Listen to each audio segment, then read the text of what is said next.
Estão vendo esse cara aí? Esse cara aí é o porta-voz do governo dos Estados Unidos, tá? E, bom, vamos dar uma ligada no que ele vai dizer aqui.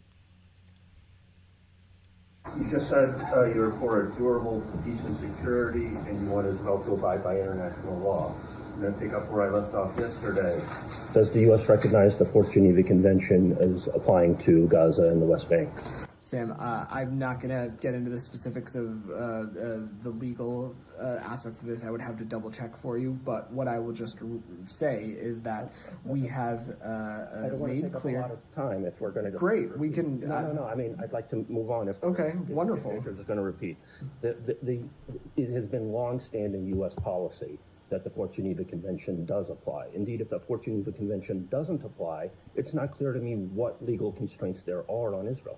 From the forefront of this conflict, we have talked about very clearly the need for ensuring that this military operation is conducted in accordance with international law. That's something we continue to talk about. We continue to abide by that today. But which law? Which law? The Fourth Geneva Convention or not? Go ahead, Alex. Which law? Yeah.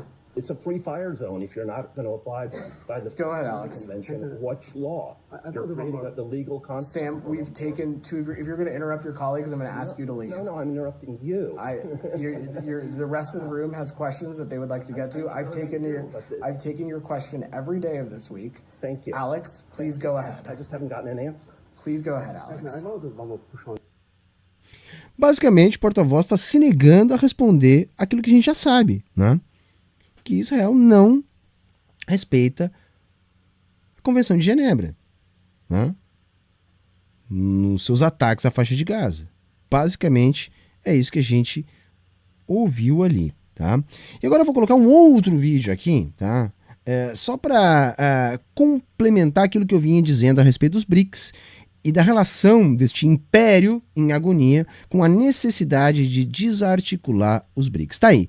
Esse aí que tá na tela, tá, gente? É o Robert Kennedy Jr., que é candidato, se não me engano, independente ao governo dos Estados Unidos. É sobrinho do presidente Kennedy, tá? É um negacionista da ultradireita, enfim. Vamos dar uma ligada no que ele tá falando aqui nesse vídeo. And Israel is critical, and the reason it's critical is because it's a bulwark for us in the Mideast. It's almost like having an aircraft carrier in the Mideast. It's our oldest ally. It's been our ally for 75 years. It has been an incredible ally for us in terms of the technology, the exchange. And, in building the Iron Dome, which we paid a lot for, has also taught us enormously about how to defend. Isso é importante também, né? Muito do que acontece em Gaza, dos ataques de Israel com o apoio restrito dos Estados Unidos, tem a ver com a indústria bélica dos Estados Unidos, que é como se forjou o império, né?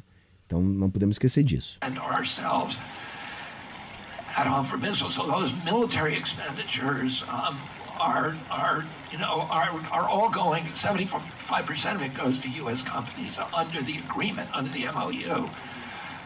But if you look at what's happening in the Mideast now, Iran is now the closest allies to Iran are Russia and China. Iran also controls all of Venezuela's oil. Hezbollah is in Venezuela. They have propped up the Maduro regime, and so they control that oil supply. BRICS, Saudi Arabia is now joining BRICS. Importante, né? Tinha esquecido de comentar também da Arábia Saudita. Veja como a questão é sobre recursos, como a questão é sobre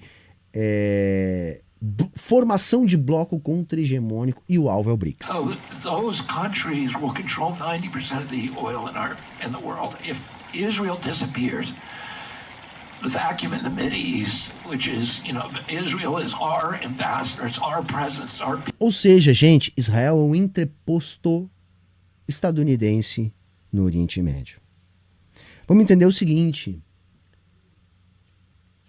o Estado de Israel foi criado para ser um entreposto do Ocidente no Oriente Médio, a serviço dos Estados Unidos, para desestabilizar qualquer chance de paz e união na região.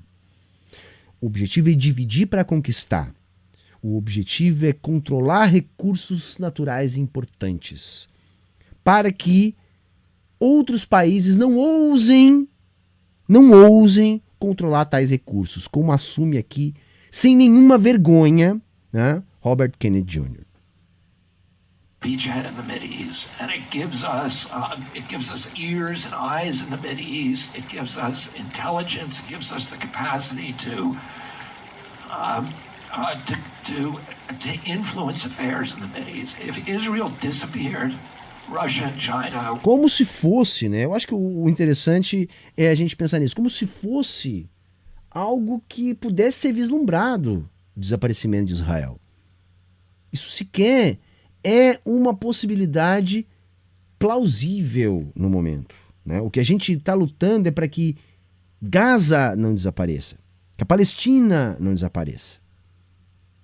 Would be controlling the Mideast, and they control 90% of the world's oil supply, and that would be cataclysmic for U.S. national security. So that's the answer to you. Isso seria uma catástrofe para os Estados Unidos.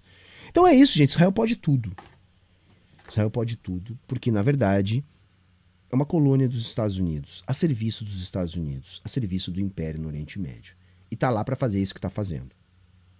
Tá lá para fazer isso que tá fazendo.